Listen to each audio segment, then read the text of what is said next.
I'm Ken Kelly, and I've got a real burning passion for counselling skills. I've built training that takes the doubt out of using counselling skills. You get to see the counselling skills used in real live sessions by a qualified therapist. Full sessions, real material, real counselling skills. To find out more, go to counsellingskillsacademy.com. Welcome to the Counselling Tutor Podcast, the must-listen-to podcast for students of counselling and psychotherapy. Here are your hosts, Rory Lees-Oakes and Ken Kelly. Hi, I'm Rory, and with me, as always, is Ken. How are you, Ken? I'm well, thank you for asking, Rory. Delighted to be here and so glad that you've joined us, that you've tuned in for the Counselling Tutor Podcast. It's episode 224. 3 topics we're going to be covering today, starting with our Counselling Foundations, where we go back to the basics that underpin what we do as practitioners. And we're looking at life scripts from Transactional Analysis today. An interesting topic, one that I speak about often, and I see in myself so often. We then go into Focus on Self, where we recognize that we are the heartbeat of our practice. We need to be okay to be able to be there for others. And today we're going to be speaking about not being defined by the work that we do. And then we go into Practice Matters, where we look at an element of practice. And today we're speaking about Narcissistic Personality Disorder. And we have our good friend Amy Launder, a regular contributor to the Counsellor CPD Library, and of course a regular guest here on the Counselling Tutor Podcast. So we know you're going to get some good value from there. Let's go to those foundations, Rory. Life scripts. What are they? Well, it was back in 1972 where Eric Byrne defined something called life scripts. And life scripts are exactly what they say on the tin. They are a script that we live out due to basically the things we are told as children. And I'll give you a little example of this that I used to use when I taught. Many years ago, I was in a supermarket, a rather large supermarket, and queuing up to get my tea bags. And one of the assistants, one of the people who worked there, had brought her twin children in to show her colleagues, show off your new children. And they were in a little buggy side by side, and they were like 2 peas in a pod. You couldn't separate them. And she said, here they are. And this is, gave the name and said, and this is the good girl. And this is the one who's naughty. And I thought to myself, no, please, please, because that little child will, one of them will go, I'm good. And the other will say, I'm naughty. And if that, sometimes it's what we as parents do. We don't do it out of any malicious intent.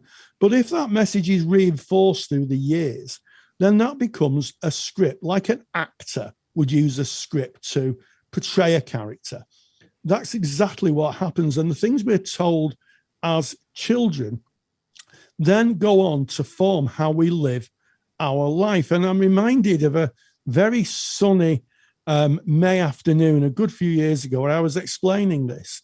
And one of my students said, no, I don't believe it. I don't believe it. I don't believe that what you're told as children influences how you become. Absolutely not. And I don't have any influences on me, and I do as I want, and no one tells me what to do. And it went on and on and on. And I said, when you're little, what did your parents used to tell you a lot? And she said, you never do as you're told. There it is. And there it is. It played out, and honestly, if I could have slapped her across the chops with a wet fish, you couldn't have stunned a person anymore. And it was like, oh my goodness. Yeah. And it happens, and we get messages. A classic message, of course, is big boys don't cry. That was a message that I was told. When I was growing up, big boys don't cry. Be a brave little soldier. And, that kind of message is still echoes through male experience of showing emotion, and is so damaging. So life scripts can kind of influence how we live our life. And part of a TA therapist's job is to try and help the client get a new script on the road, play another part, think out past experiences, have influenced the here and now, and try and put a new script on the road. Yeah. I like how you said it's like being an actor, having a script, having something with you, an invisible script that you pull out from time to time and play out. And it can be based on messaging from children, from being a child, as you've kind of covered there, Rory. It can also be based on life experiences that we experience and then surmise going forward it's going to be the same and that it's going to repeat and play out again and again. And it's interesting how the theories kind of overlap one another when you're speaking about those messages we get in childhood. We look to person-centered therapy. We'd look to introjected values, the values of another that we take as our truth and we live to that. And in transactional analysis, we have life scripts, which is similar in some ways. So I'm going to look at it in terms of you going through life and you, as a child, you witness your parents break up.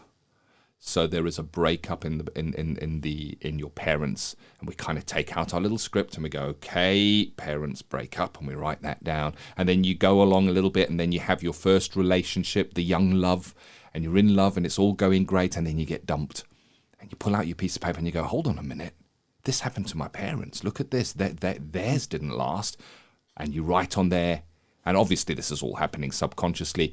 Breakup, relationship breakup, and then you go into another relationship, and after a few months, what happens? That breaks up too. The person leaves you. You get out your life script and you go, haha, here it is. I'm seeing the pattern. Whenever I'm in a relationship, the other person is going to leave me. And this is now the life script. This is now the life script, and this person goes on through their life, and any relationship they get into, when the person leaves, they take out the script and reinforce it. They get out a big red marker and go, yes, and underline it. You see, this is how it is. This is how life plays out. And what happens subconsciously is this person then starts acting in a way within relationships that will eventually force the other person to leave. Subconsciously, not knowing what they're doing, thinking, and it might be, well, I don't trust this person. I know they're going to leave. There might be great insecurity, and the person will eventually go, I just can't go on with you being like this. And the person will go, aha, you see, there it is. And there's an example of a life script of how it's written, how it's reinforced. And every time the script plays out, it becomes stronger and stronger. They're difficult to see because we don't see them. It's taking place subconsciously. When we do see them, we will usually defend them. But I just haven't met the right person yet. But it will always be externalized. And the work in TA is to recognize this is your life script. You're playing it out. And then only when we accept it is there an opportunity to maybe write it differently. Yes, I really like that, Ken. Write it, rewrite your script. And it does speak to actually a school of TA called Redecision Therapy, which was developed by Robert and Mary Goulding, that combined areas of Gestalt and TA to help people put a new script on the road. The clue is in the name, Redecision Therapy, making different decisions and deciding that these old actions aren't getting us where we need to be. So we need to think of something new, and working with that in therapy to develop a new life script.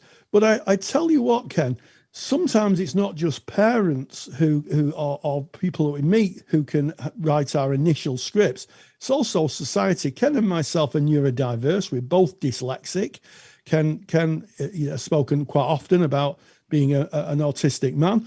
And the messages we got in childhood were that you couldn't read or write. Your penmanship, as they used to call it, can you believe they use words like that, wasn't good.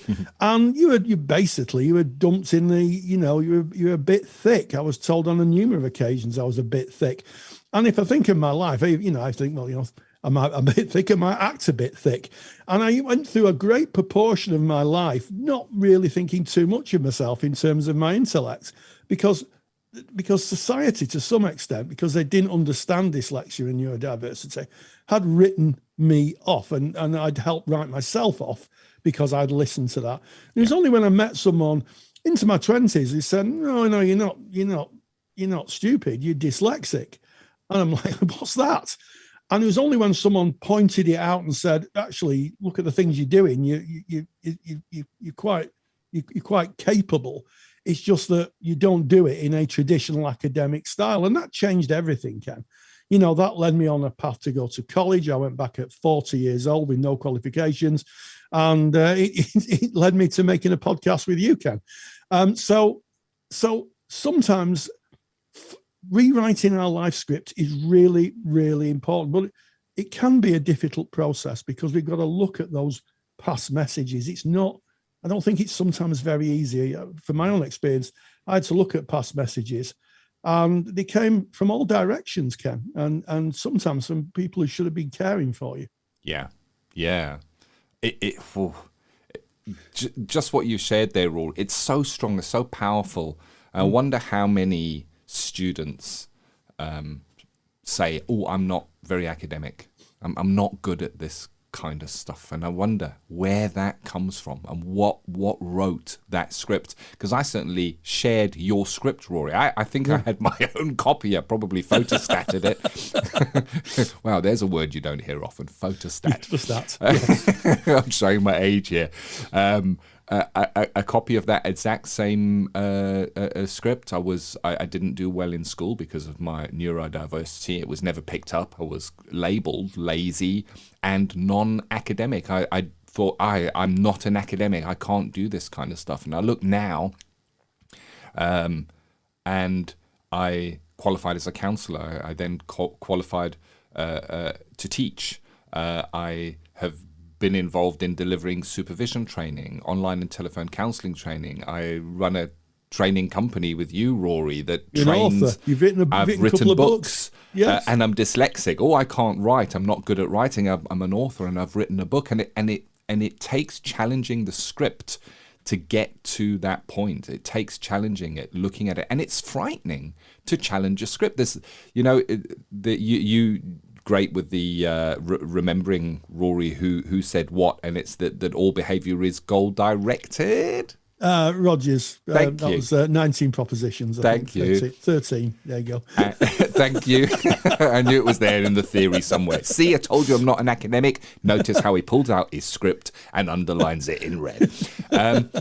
But it's now I can't even remember where I was going on that one. That's a great one. I've kind of hit a dead end there. But so the life scripts, we're playing them out. We don't see them. Oh yes, I remember what it is. It's that there is comfort in the script because we kind of go, well, I know what's going to come next. I'm going to submit that assignment and it's going to get referred and when it does get referred, it's like, you see, I knew that was going to happen anyway. If it doesn't get referred, it's not even noticed. It's not even noticed. There's I'm lucky I got through that with me not being such an academic. There's comfort because our behaviours are goal-directed in not challenging our script. It's tricky. But first it needs to be seen. It needs to be seen. It does. And I think even the term academic is an interesting one, isn't it, Ken? Because it's almost like saying, I'm not one of them. Anybody who writes an assignment and uses references and quotes books and comes to a conclusion is by default an academic. It's not someone with a gown and a cap who sits in an oak panelled room full of books with a pipe. Don't know where the pipe came from, but Gotta have a pipe, Rory. It's in my vision, so there we have it. And it's about saying it's about finding yourself, and it is really difficult. And I'm sure there must be some people listening to this who are saying, this sounds a little bit like me. This sounds like the kind of things I'm doing. And if that's the case, I would say, get yourself some help, get yourself some therapy. As my good friend Bob Cook would say, who's a TA therapist, get a new script on the road. And it's not easy to put a new script on the road, but once you're in a new part and you're playing a new part, then it becomes quite natural. Yeah. And quite easy to do, but that transition can be difficult. But as the famous Tony Robbins famously said, if you always do what you've always done, you'll always get what you've always got. Yeah. And it's almost like we bring it into reality. We reinforcing and playing Yeah. out. So you mentioned the actor. Once you've got that script, it's almost like I know what's going to happen in the future because it always goes like this. Yeah. It always goes like this. And we almost play a part that brings that about. We act in ways that kind of play out the script. One of my really strong scripts that I know I still carry this around with me today, and that is, people will always let you down if you give them enough time, Rory. They'll always let you down. It doesn't matter who that person is. They're eventually going to let you down. And, I look back at my life and I look back at my childhood, and there were some rocky roads there. And I guess it could be said that I was let down by my primary carers. And not that they didn't love me, but looking back and kind of living the life I did. And I guess the script may have started there, and I've used it all my life. And what that does is it kind of puts me in a place of, well, you can't really trust anyone because they're just going to let you down eventually. And I'll play out this script, and every time that somebody says they're going to do something and they don't do it, or says they're going to arrive at a certain time and they don't arrive at that certain time, I'll take it out and go, you see, you just can't trust people. If you want a job doing, you got to do it yourself. And I know it's a script, and I know it's linked into my attachment style as well, but it is there. I'm challenging it, I see it, but it's still really hard. And I've been married to Colette now for 22 years, and that took some adjustment of my script. Let's put it that way. It took some adjustment of my script to trust another human being so fully, It is interesting, and you're absolutely right. There is a second order consequence to life scripts, and that is attachment. And I think that when we become stressed, what happens is we're liable to go back to our old life script.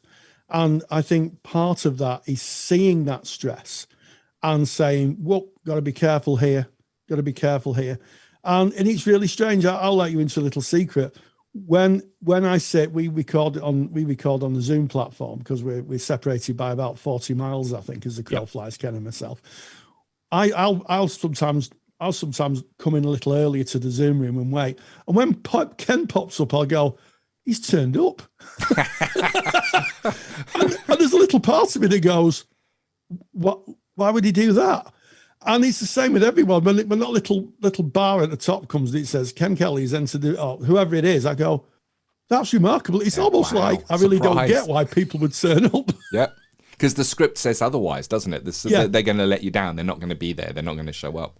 Yeah. Yeah. And if somebody's a few minutes late, I literally start getting really nervous. And then when they pop up and they go, I'm sorry, I'm a little late. It's like, oh, right, that's okay. But for all I know, and for all the training and all the therapy I've had and all the personal developments I've done, I still get that feeling, and I still have to address it and call it out and go, come on, Rory, this is just an old piece of your script. Let's get it going. And some days it's easier to do than others, if I'm honest, Ken. I don't know about you, but some days I can just dismiss it. Some days it's like, oh, it really gets me. Yeah, very much so. And maybe you're listening to this and you can relate to it at some level. I wonder what script you might carry around, what scripts you might see along your training process from peers, what scripts you may see being brought into your therapy room. And I guess understanding it, reading about it, developing ourselves and our knowledge is empowering. And we've got a handout for you on life scripts, and you can grab that. It's free. You just go to counsellingtutor.com, click on the podcast tab, navigate to episode 224. That's today's podcast, and there it is on the page. We can put in your email address and we'll send you the handout on life scripts. And if there's anything that I would like to give as a gift, it is that if you can see your own life scripts and start working on them, there is amazing personal growth in life scripts. I think it's Absolutely. A lovely little theory. It's so neat, and it makes so much sense to me. And I literally in my head see myself silently pulling out my script and my little red pen and going to underline it. And I can stop myself in that motion and go, hold on a second. This is circumstance that this other person is not here or whatever it is. And I can rationalize it. Put the pen away, Ken. Put the pen away. And not underline that script just to challenge myself. Yeah, I always say to myself, come on, Rory, you're not 6, you're 64. Yeah. You know, which kind of takes me away from that child place the script was written in and brings me into the here and now and very much the adult ego state, you know. So, but it is interesting, isn't it, how we're defined by our history, Ken? Indeed. And more than one theory suggests this. So there it is. That is our Counselling Foundations. That underpins us and our training, learning to become counsellors. We now move on to that focus on self, where we recognise you're the beating heart of your practice, and we need to be okay in ourselves to be able to be there for others. And it's very easy being a counsellor to be defined by the work you do. Somebody says to you, oh, who are you? You might say, well, I am a counsellor, and you're defining yourself by a job role or title. But we can also define ourselves by the work that we do. And I guess there is a challenge within that, Rory. Yeah, there is. I think there is a challenge. And I think that, the training and practice, it can become all encompassing. Yeah. And eventually we see ourselves only in the work that we do. So when people say, who are you? Then we might say, oh, I'm a counsellor. But is that all you are? Isn't there a lot more? And in fact, I've recently had some coaching, and what we had to do was write a personal statement about ourselves. And one of it was, "Who are you?" And I wrote, "I'm a father, a husband, a father, a grandfather, and a business owner." And I put the business owner at the end. I put them in the order of importance. And that was really, really useful, because it reminds me that I have other commitments. I play other roles in the world, and I think it's very easy to get over defined by who you are if all you do is work, because you'll only meet people who are doing the same work, and eventually you just think of yourself, I am. And it's that kind of societal thing as well. If you go to a party now, we can, in post-COVID world, we can meet people. People usually say to you at some point, what do you do? In other words, they're saying, are you the same kind of person as me? And I think it's really interesting how people react. They usually talk about the jobs. They won't talk about themselves. They won't say things like, what do you do? Well, I'm a grandfather, and I kind of play with children and have fun and buy ice creams and that type of thing. People would usually say, well, I'm an accountant, or I'm a bricklayer, or I'm on whatever job we are. Don't get defined by your work. Be defined by who you are, is my message. Yeah, that's a great message. It's so tricky to live by it. And we get captivated by our work, and we may love what we do, and when we look around us, we may see that our friends are also peers. They're also involved in the same kind of things that we do. We may find that the interest groups that we hang out in also share the interest of the work that we do. And it's about where is that balance? Where is that balance? And it doesn't matter what work you do. Like you said, Rory, it could be, I'm an accountant. You'd be in all the Facebook accountancy groups then. I'm not in any. No. So as counsellors, I think that this takes it a step further, because when we define ourselves by what we do, think about it, when we are a counsellor, when we're in the role of a counsellor. Now, first of all, we're told it is a way of being. It's not what we do, but it's who we are, which is interesting in itself. So we're in the role of a counsellor. We're maybe taught that we must have unconditional positive regard. And then what happens when you kind of get yourself in a situation where somebody pulls you off or takes your parking spot in a car park? Do we then go, I can't feel that anger that is building up in me now, or that frustration, pick an emotion that is building up in me now, because I am a counsellor, and I view everybody without judgment, and they're just being who they are, or do you go, well, I know what I do. Yes. And it, it tends towards the side of things. And I guess there is a challenge in defining ourselves in a certain way, because we cannot live up to that. We can't be that all the time. And when we may then feel that we're letting ourselves down, that we're not being who we're supposed to be. I can't feel like this because I'm a counsellor. Well, you're a human being. You're a human being first. Yes, absolutely. And, I've got a picture kind of maybe, stood in your house with rain pouring through your roof and phoning the builder up who's supposed to come to re-roof your house, and them saying, well, I've had some difficulties, and you're saying, oh, I understand that. Never mind that, get a tarpaulin up, get some slates up. I don't want wet carpet. Yeah. And I think that's okay. We may, through the arc of our work, become more empathic, more understanding, more non-judgmental. Yeah. But I've always said it's a volume control. It's like a volume and treble and bass control on your hi-fi system. You can turn them up and you turn them down. And there are some times where, quite frankly, I've not been very empathic, and I've been incredibly judgmental and given people a piece of my mind. Yeah. And sometimes I haven't got a problem with that. I might kind of retrospectively think, well, if it was a bit too harsh, but once the deed's done, the deed's done. But I think it's very, very important that we see ourselves as holistically and not just define ourselves. And, when I worked with in addictions, I worked in a hostel for a time as a support worker. I met wonderful, wonderful people who were working with people who were going through quite a lot of difficulty, and by that being difficult in the way they behaved. And a lot of them burnt out because they could only see themselves in one aspect. And I think, embrace all of you. That would be the message. Embrace every bit of you. And next time someone asks what you do, take the advice of one of my former students who said, who was a very well qualified mental health worker before she trained to be a counsellor with me many years ago. And she tells people she was a secretary. Her words, she said, I'm a secretary. And she said, I have a nice, quiet life. No one asks me anything. Yeah, how you define yourself is so important. And when we define ourselves with elements of our work, it's challenging, and it can be something that we carry.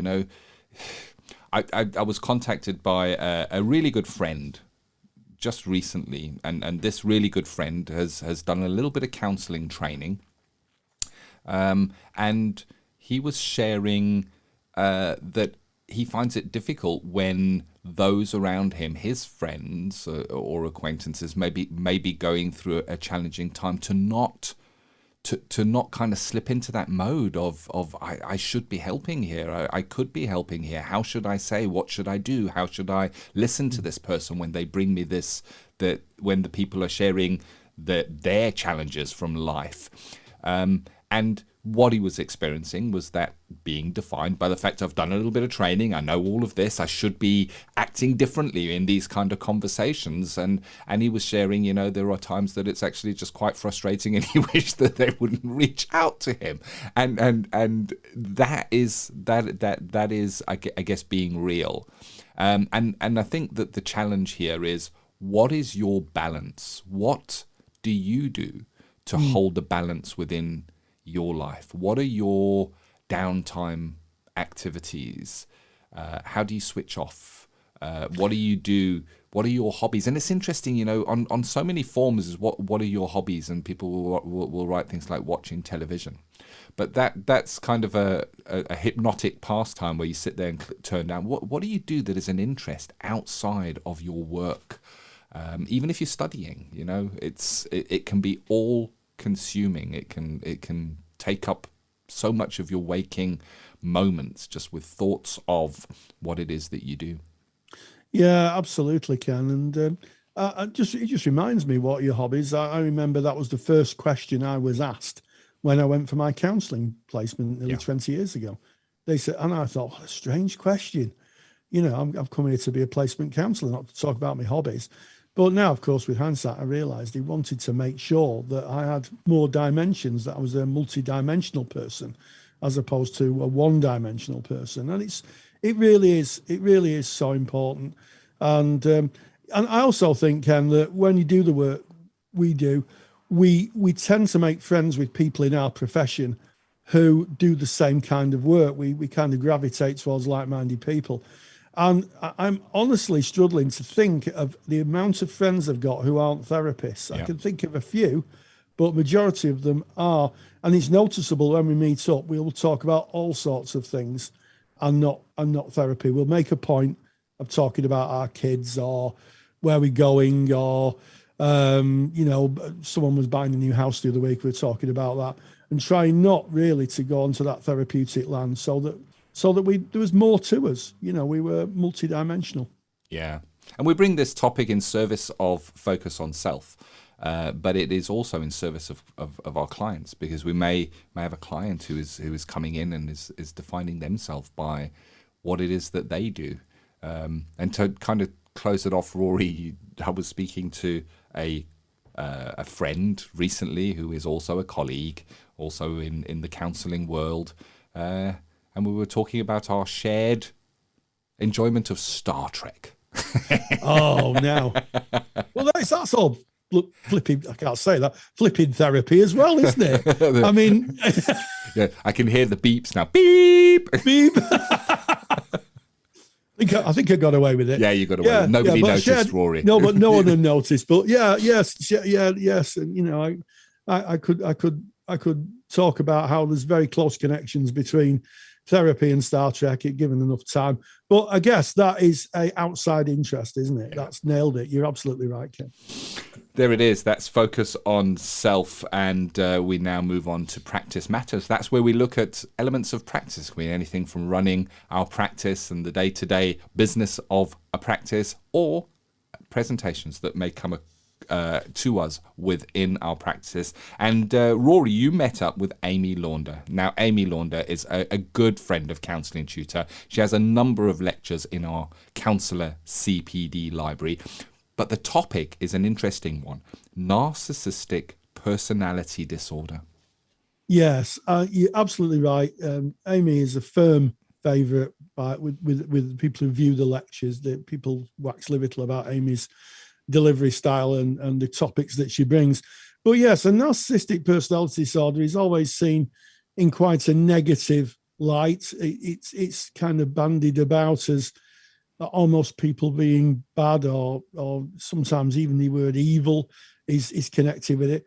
But it is a struggle for people. Having a narcissistic personality is a struggle, and sometimes people go to get some help with it and try to alleviate the more florid symptoms of it. It is a very, very difficult presentation. And I spoke with Amy Launder about how therapists work with narcissistic personality disorder, and this is what she had to say. Practice matters. The National Counselling Society is proud to sponsor Practice Matters. National Counselling Society are really excited to have launched their Children and Young People Therapist Register for counsellors working with the younger age group. To find out more, visit nationalcounsellingsociety.org. nationalcounsellingsociety.org. And we welcome back one of our regular presenters, Amy Launder, who's done a fantastic lecture on narcissistic personality disorder. Amy, welcome back. Thank you for having me again. Oh, it's an absolute pleasure. The term narcissist is used a lot in modern parlance, a lot of vocabulary, isn't it? But there is a big difference, I think, between someone having narcissistic traits and someone having narcissistic personality disorder. Maybe we could start with that. What are narcissistic traits? Yeah, I mean, narcissistic traits, it's the same with any diagnosis, I guess. People can have some of the symptoms or some of the traits, but not necessarily enough to meet the criteria for a diagnosis of a personality disorder. But I suppose the way that I would differentiate it is narcissistic traits. they can come and go in a person, maybe depending on the situation they're in or what's going on at that point in their life, whereas a personality disorder is more enduring. It's part of their personality, their makeup as a person, so it doesn't necessarily come and go like traits might. Okay, so if we're thinking about traits, and there's a lot of this discussed in popular psychology magazines, isn't there? Mm-hmm. What are those traits? How would we kind of think, I wonder if this person has narcissistic traits? Yeah, so someone who thinks very highly of themselves, thinks that they're better than people around them, thinks that other people are jealous of them, or becomes very jealous of someone who they believe is better than them, which is very rare for them to believe someone is better than them. But they will identify someone who they think is better than them, and they will think that they themselves should be associated with that person. So they want to be associated with people who they deem to be of equal level or higher than them, so that they can then raise themselves as well and look down on anyone else who they don't deem to be of their level. Yeah, so somebody who may look up to a sports person or a personality and say, I want to be like them. And it must be really difficult if you're in a relationship with someone who has narcissistic traits. How might that play out in terms of the person in the relationship? Yeah, well, that's actually how I became interested in narcissistic personality disorder, was clients having been in relationships with someone with narcissistic traits. And it comes across in the person who has been with someone who's narcissistic ends up very confused about the relationship, about kind of feeling like they've done something wrong, and that's why the relationship has ended, or that's why the person has been so horrible to them. Because the narcissist in the relationship will do everything to break their partner down, to make their partner easier to control. So they're very sarcastic. They use gaslighting a lot. So they'll say horrible things and then say that you're too sensitive or you're overreacting, and claim that it was just a joke or something like that. And if the partner tries to leave the narcissist will do everything they can to kind of hoover them back in. That's actually the term that is used in narcissistic research, is hoovering. Only for the narcissist to then leave them when they decide it's time, and will do everything at that point to break them down even further, make them feel unlovable, because they want to win the breakup, which is a very strange thing to think of, winning a breakup. But they want to move on first, move on better, and make sure that their partner can never move on from them. Yeah, yes, and I watched your lecture, and I have to say it's absolutely fascinating. And one of the things that struck me was that a narcissist may initially meet someone, and some of their traits may be very appealing. And I think one of the things you gave an example of was, someone might have a really good job, and they meet someone and say, "Oh, this is really good, you've got a good job." And then as time goes on, they say, "Well, it's your job that's the problem, because it's interfering with our relationship." Yeah, definitely. And it goes back to what I was saying before about they want to associate with people who are higher than them, because they want to, in a relationship terms, they want to show off to their friends, look who I got as a partner. But then that becomes threatening to them, that their partner is seemingly higher than they are in some way. So then they try to break that part down. So it's a never-ending cycle of wanting someone who's better than them, but then feeling threatened by that, and they keep going. Yes, and like you, I have worked with people who have had partners who have been narcissists, and I think it's very easy to demonize people with this difficulty. But before we started recording the conversation, our podcast, we discussed the origins of narcissist and the Greek god who, I mean, maybe you want to tell that story, because I thought it was a fascinating story of the reflection in the water. Yeah, of course. Well, there's a lot of different retellings of it, but the best one that I've come across is that Narcissus thought so highly of himself that he believed no one else was worthy of his love, and actually to the point where a lot of people would end their own life as to try and prove their love for him. He was eventually punished by the gods and made to fall in love with his own reflection in the water, so much so that he couldn't even pull himself away to eat or drink, and then he eventually died. So he became victim of his own narcissism, and that's where the term originally came from. Yes, and I think that for people who have narcissistic personality disorder, maybe we'll just kind of try and separate that from people with narcissistic traits. And that must be very, very difficult. That they must struggle with that too, because you said that the person, the Greek god or the Roman god, I think it was a Greek god, died because they were so infatuated with their own self that they neglected a bigger part of them. Yeah, definitely. And actually the best modern version that I found of that is, I don't know if you've watched Suits, or anyone listening has watched Suits. There's a character called Lewis, and he's a lawyer, and he can't get out of his own way, because whenever he feels that he's been slighted, even though he can see the bigger picture, he will do everything he can to get revenge, and that ends up knocking him down again. So he can't get out of his own way, because the idea that someone thinks poorly of him just can't compute, and he, ends up destroying himself just to try and save his reputation. So as with the Greek god narcissist, that person destroys themselves as well. So that kind of brings me on to my next question. What is the difference between someone who has narcissistic traits and someone who may have a narcissistic personality disorder? Yeah, well, I think it goes to the diagnostic criteria and how many of the traits do you actually have and how enduring are they. And the difficulty is that a lot of people who have narcissistic traits or narcissistic personality disorder don't present themselves for treatment or diagnosis because they don't believe there's anything wrong with them.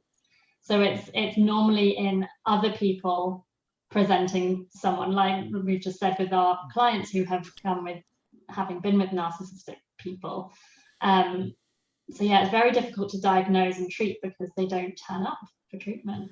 Yes, because they think there's nothing wrong with them. It's everybody else that's the problem. Yeah. And when they do turn up for treatment, they turn up to rant about how everyone else is against them and the world is out to get them. So that again then what makes me wonder, is it something that is treatable, or is it something that people may just have to live with? Yeah, well, like with lots of personality disorders, I would say it's not necessarily treatable, but it's manageable through something like therapy. Yes. But very difficult, again, because they don't want to turn up for treatment most of the time. And when they do, they want a therapist who is going to always agree with them, who's not going to tell them anything new about themselves, because that injures their ego, the idea that someone else knows something about them that they didn't already know. So they're very difficult clients to work with. Yes, and it cannot be easy to have any form of personality disorder. And I know people who really do. I think a lot of people would struggle to have a personality disorder. The origins of a narcissistic personality, where would we find that? What kind of conditions in an earlier life would cause someone to develop a narcissistic personality? Yeah, well, unfortunately, there's nothing definitive about where it comes from. There's a lot of theories about, maybe it's when parents treat a child as very special, as they're growing up, and so they never really grow out of this idea that they're not special or that they don't deserve everything that the world has to offer them. Other theories are kind of the complete opposite, that they were not treated as special, or something traumatic happened to them and they became it, and they believe they're special for that reason. So there's not really any definitive idea of where it came from. There's lots of theories. So there's lots of theories, but there's no actual research. So I guess what I'm hearing is we're more likely in our therapy rooms to encounter people who have been, I'm going to use the term very thoughtfully, victims of someone with a narcissistic personality than somebody who is who has a narcissistic personality, because by the very nature of it, they think there's nothing wrong with them. So thinking about those people who present, how do we help them? What insights can we gain to be able to help someone who's clearly being gaslighted or is a victim of someone with a narcissistic personality? Yeah, well, there's a lot of psychoeducation and validation that needs to happen with someone who has been the victim of narcissistic abuse, purely because they've been made to believe that they are the ones at fault or that there's nothing actually bad happened and that kind of thing. So yeah, the main bulk of the work is psychoeducation, validation, a lot of patience, a lot of, I think the research says that a victim of abuse will return to the relationship on average 7 times before fully kind of leaving. So there are, your client might end up going back to the relationship and back out again whilst they're in therapy, or they might have already done that and now they're in therapy. So yeah, a lot of patience and understanding, but also pointing out the red flags maybe that they're not seeing at the same time.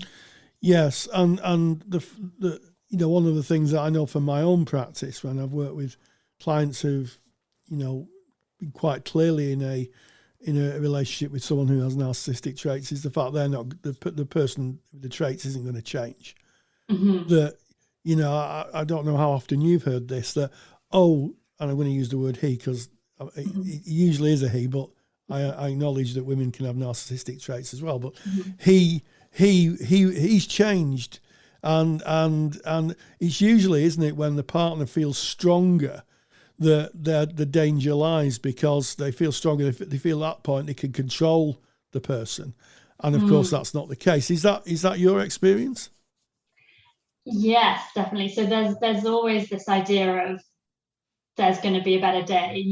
The person has changed, and there's actually a cycle that once I noticed it, I started recognizing it in a lot of clients, where when the client leaves the partner or threatens to leave, the partner then goes back to this, what it's called the love bombing or honeymoon stage, where they're super nice and buying presents and taking them out for dates, and that's what hoovers the partner back into the relationship, and then they go through the whole cycle again and get to the point of devaluing and all of these things. So but actually, interestingly, there's research that says that the brains of people who have been victims of narcissistic abuse or any abuse like this is similar to kind of addicts, gambling addicts, because it's that idea that it's like intermittent reinforcement. So you never know when the next good day is going to come, or you never know when the win is going to come on the slot machine. So you keep going to see when that's going to be, and you get addicted to that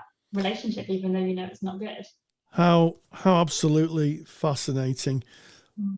What do you hope that people who watch this lecture will take away from it?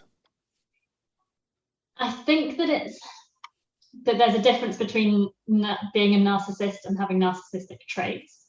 Not everyone who has narcissistic traits is a bad person. There's research that the prevalence rates of narcissism in the general population are 0 to 2% or something, but in the medical profession it's about 17%. So it's not always a bad thing, and it can be used in a good way, but it's when it gets in the way of that person's life or the partners and children's lives that it becomes an unhealthy thing. Well, I have to say, Amy, I get the privilege of watching the lectures before they're actually broadcast, and I have to say I was absolutely riveted by it. It's if you're interested in this type of thing, or your clients presenting, it really isn't a lecture to be missed. So, Amy Launder, thank you so much for joining us. Big thank you to Amy Launder. Thank you to you, Rory, for hosting that interesting interview, bringing it to our podcast and our listeners. And of course, if you want to listen more to Amy Launder and see her lectures, including the lecture on narcissistic personality disorder, you can do so in the Counsellor CPD Library. It is a library for qualified practitioners, and you can get more information on that by going to counsellingtutor.com. This has been episode 224 of the Counselling Tutor Podcast. Yes, we started with Counselling Foundations, life scripts in transactional analysis, how those early childhood experiences form a script that we live to and sometimes need to change. Then we moved on to focus on self, about not being defined by our work, being the whole of us, not just the work we do. And then we moved on to practice matters, an interview with Amy Launder, where she talked about narcissistic personality disorder. And as always, stay grounded and stay safe. If you're a qualified counsellor or psychotherapist, then why not check out the Counsellor CPD Library? Stay current with your CPD requirements with over 150 hours of academically rigorous, on-demand lectures you can stream to your device. Joining Counselor CPD will expand your skill set to create a more specialised, highly rewarding practice.